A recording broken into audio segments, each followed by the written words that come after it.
తల్లిదండ్రులు ఏమనుకుంటున్నారు, మా పిల్లలకు మంచి భవిష్యత్తు కోసము నేను ఇక్కడ ఒకవైపు కష్టపడుకుంటూ మరోవైపు వాళ్ళకి ఫ్యూచర్ నేను డిజైన్ చేస్తున్నాను కాబట్టి వాళ్ళు ఇది చదివితే ఇట్లా ఆపర్చునిటీస్. అదే ఎందుకంటే తల్లిదండ్రులు అని మీరు జనరలైజ్ చేస్తున్నారు. తల్లిదండ్రులు ఫూల్స్ ఉంటారు, ఇంటెలిజెంట్ పీపుల్ ఉంటారు, లేకపోతే ఇంకేదో వాళ్ళకున్న ప్రాబ్లమ్స్ వాళ్ళకుంటే ఏదో రకరకాలు ఉంటారు. అందరినీ కలిపి మీరు తల్లిదండ్రులకు తెలుసు పిల్లల గురించి అంటే కాదు.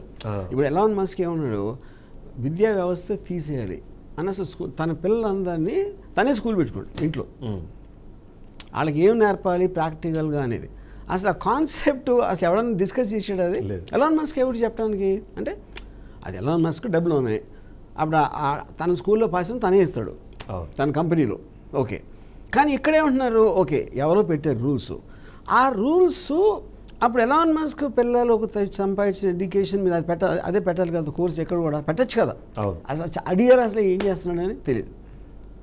సో బేసిక్లీ ఏ సిస్టమ్ కూడా పర్ఫెక్ట్గా ఉండదండి, కానీ సిస్టంలో మేజర్ ఫాల్ట్ ఉంది అని మనం రికగ్నైజ్ చేసినప్పుడే దాని మీద డిస్కస్ చేసి ఒక సొల్యూషన్ రావడానికి ఛాన్స్ ఉంటుంది.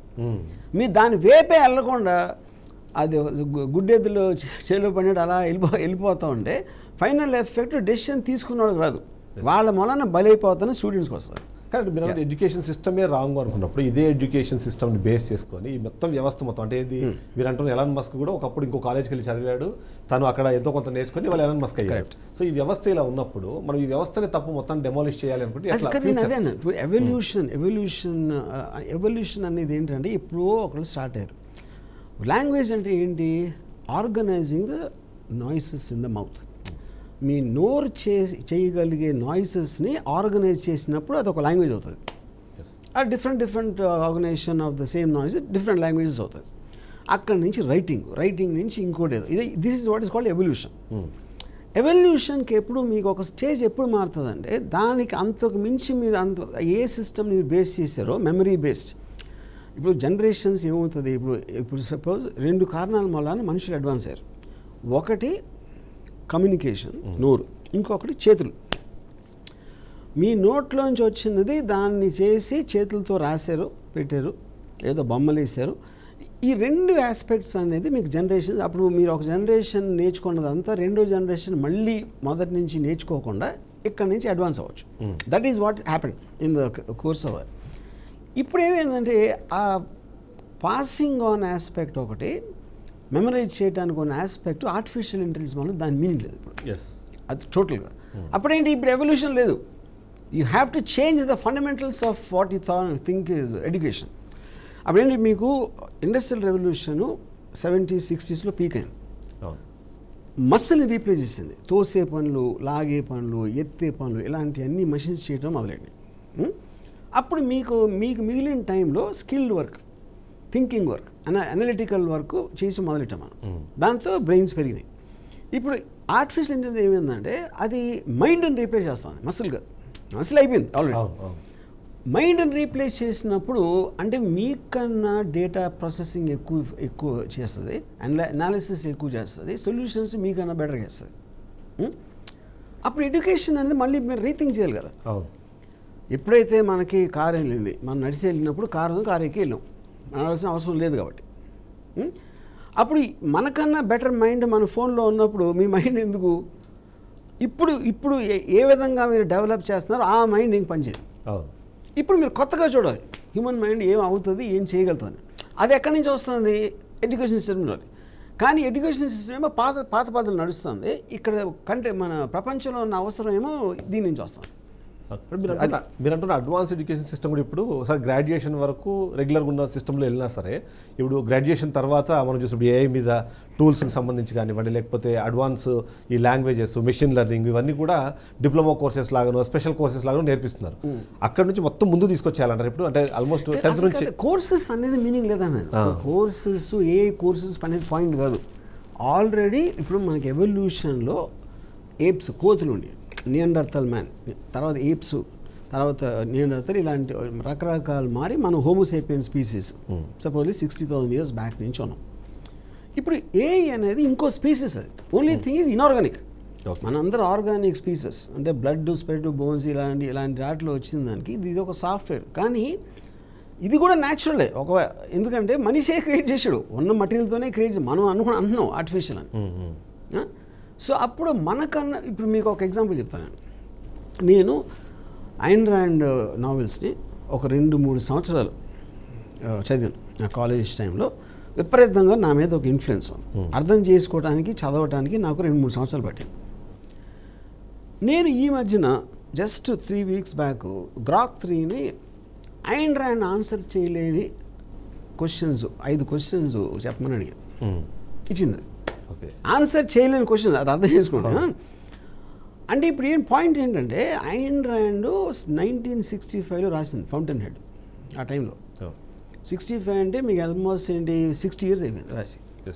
60 years నుంచి డై హార్డ్ ఫ్యాన్స్ ఉన్నారు ఐన్ ర్యాండ్. ఇప్పుడు గ్రాక్ 3లో ఐన్ ర్యాండ్ ఆన్సర్ చేయలేని క్వశ్చన్స్ అని ఇస్తే నేను అది చదివితే ఐన్ ర్యాండ్ గారు లేరు, పోయారు ఆవిడ. ఓకే, నేను పెద్ద ఎక్స్పర్ట్ అని నా ఫీలింగ్. ఎప్పటి నుంచి నేను 1990లో 85లో ఎప్పుడు చదివినప్పటి నుంచి ఇప్పుడు 25. ఓకే, ఇప్పుడు నేను గ్రాక్ 3 ఇచ్చిన క్వశ్చన్స్ చూసి నాకు మొత్తం ఐన్ ర్యాండ్ పోయింది నా మైండ్ నుంచి.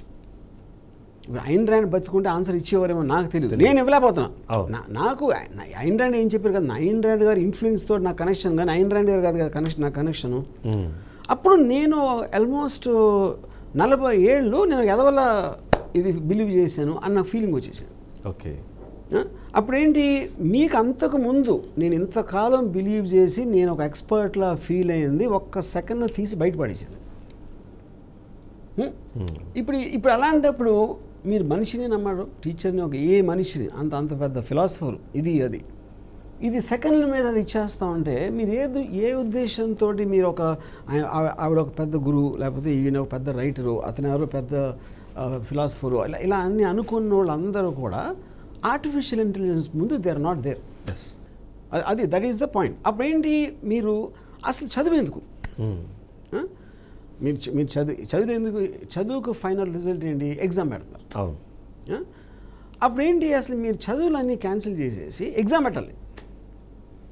ఆడ ఎక్కడ చదివాడా, స్కూల్లో చదివాడా, ఆన్లైన్లో చదివాడా, లేకపోతే ఫిజిక్స్ స్విట్జర్లాండ్లో నేర్చుకోవచ్చాడు, కెమిస్ట్రీ ఏమో అనకాపల్లిలో నేర్చుకోవచ్చు ఇంకో టీచర్ నుంచి, లేకపోతే అక్కడ దానికి మీరు అలవాటు చేసి అప్పుడు వాడి స్పీడు, వాడికి ఉన్న ఇంట్రెస్ట్ ఏ సబ్జెక్ట్లో ఉందో అని చేసి అప్పుడు ఆ కన్సర్న్ పాయింట్ ఎగ్జామ్ పెడతారు. ఎగ్జామ్ కూడా ఎవరు పెట్టాలి, గవర్నమెంట్ పెట్టకూడదు. ఎవడైతే ఎంప్లాయ్మెంట్ ఇస్తాడో వాడు పెట్టాలి. ఎందుకంటే ఇప్పుడు నేను ఇంజనీరింగ్ చదివి కృష్ణాపురం కన్స్ట్రక్షన్లో చేరాను. నేను 4 ఏళ్ళు చదివిన దానికి నేను అక్కడ చేసిన దానికి ఏమీ సంబంధమే లేదు. చాలామంది చెప్తారు మీకు, నేను చదువుకున్న దానికి నేను జాబ్ చేసేదానికి సంబంధమే లేదు అని.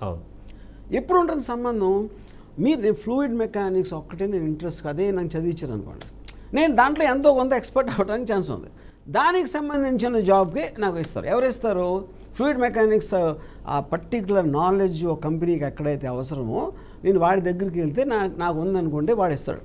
స్కూల్ ఎడ్యుకేషన్ అంటే సరే, లెట్స్ అజ్యూమింగ్ ఒక 6 years నుంచి 15 years వరకు ఏజ్ ఉన్నవాడు ఎంత ప్రెషర్ని హ్యాండిల్ చేయగలుగుతాడన్న దాన్ని ఒక అనాలిసిస్ చేసుకొని కొంతమంది ఎక్స్పర్ట్స్ కూర్చొని దానికి పెద్ద ఒక రీసెర్చ్ టీం కూర్చొని కరికులం అన్నది డిజైన్ చేస్తుంది. ఆ కరికులమే మనం రాంగ్ అన్నప్పుడు, సో ఆ ఎడ్యుకేషన్ సిస్టమ్ మనం మార్చాలనుకున్నప్పుడు నెక్స్ట్ ఆ తర్వాత 15-16 years నుంచి తర్వాత ఉన్న ఎడ్యుకేషన్ సిస్టమ్, మీరంటే డిగ్రీకి వచ్చి ఫ్లూయిడ్ మెకానిక్స్ చదవాలి అంటే ఈ ప్రెషర్ మొత్తం తను హ్యాండిల్ చేసే కెపాసిటీని త్రూ ఎడ్యుకేషన్ ఇస్తున్నారేమో.